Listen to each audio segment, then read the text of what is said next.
In today's video, I want to share with you the main differences between wholesale CBDC and retail CBDC. This will be a very simple explanation. We're not going to get too technical. It is important to know these things, to know these facts, and to have a good grasp of what to expect as we continue to learn more and more about the rollout of central bank digital currencies across the world. There are close to 120 countries that are at various stages of this process at the moment. This video is part of a series that I am creating on CBDC that includes details of how it works, everything you need to know, and of course the latest news. Be sure to subscribe to my channel, hit the bell so that you don't miss my future videos, and give this video a like if you enjoy it.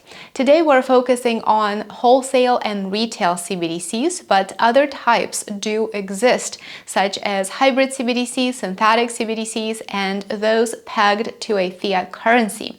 That is information for another video. So let's start with wholesale CBDC. What is it and how does it work? Large financial institutions use wholesale CBDC for interbank settlements and other wholesale type payments. For example, overnight sweep investments. This type of digital currency is ideal for transactions that don't occur very often. They don't occur on a daily basis. For example, settling security trades or transferring funds between banks. Who controls wholesale CBDCs?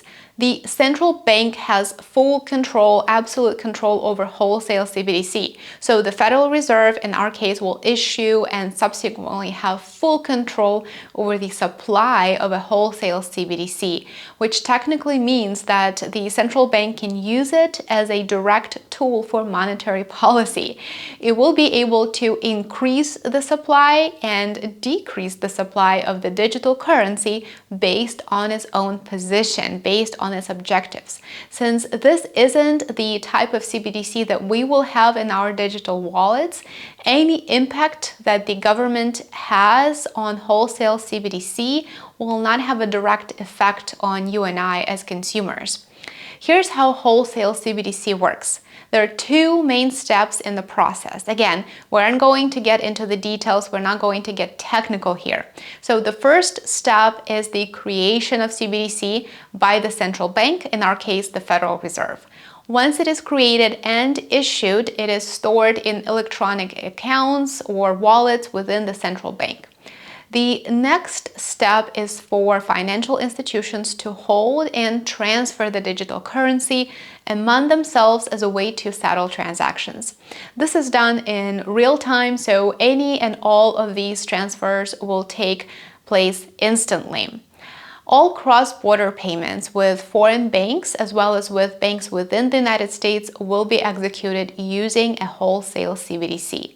Remember, in a previous video, I mentioned that several weeks ago, a new settlement program, a new settlement platform was launched that enables this global functionality. Essentially, all countries will use a single platform for CBDC transactions. What I thought was really interesting is that wholesale CBDCs can be used as collateral in financial transactions as well, so banks will hold large reserves of it. Wholesale CBDCs are already here. This isn't a thing of a distant future. Many central banks around the world are currently exploring or testing wholesale CBDCs.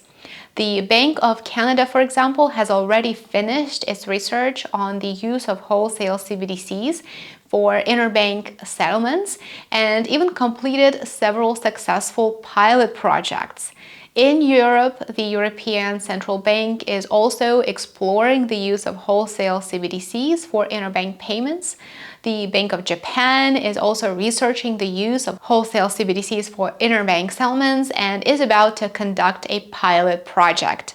The People's Bank of China has been actively studying and developing a wholesale CBDC known as the digital currency electronic payment and has conducted several successful pilot projects in various cities across the country.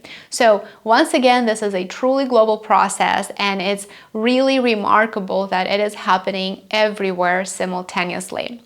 Now let's chat about retail CBDCs.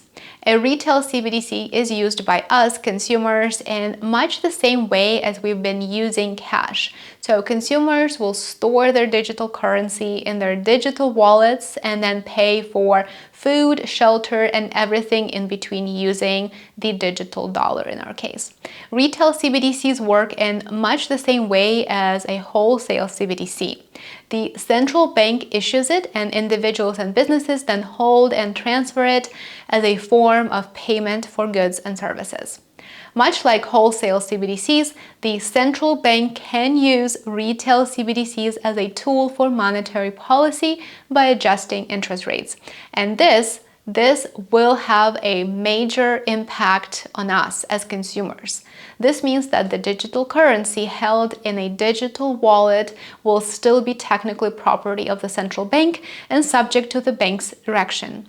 It is really important to note that the specific design and features of a retail CBDC will depend on the goals of the central bank issuing the digital currency. So there may be slight variations between different countries. For example, the digital currency may have an expiration date. We've talked about that before, or it may have a feature where it cannot be saved, only spent. Several countries have already launched retail currencies. The Central Bank of the Bahamas has launched a retail CBDC known as the Sand Dollar. The People's Bank of China launched Digital Yuan about 3 years ago in 2020. Nigeria also shifted away from physical cash. It even placed a limit on how much cash you're allowed to withdraw. I think it is capped at $250 per week that you're allowed to withdraw from an ATM, from your own personal bank account.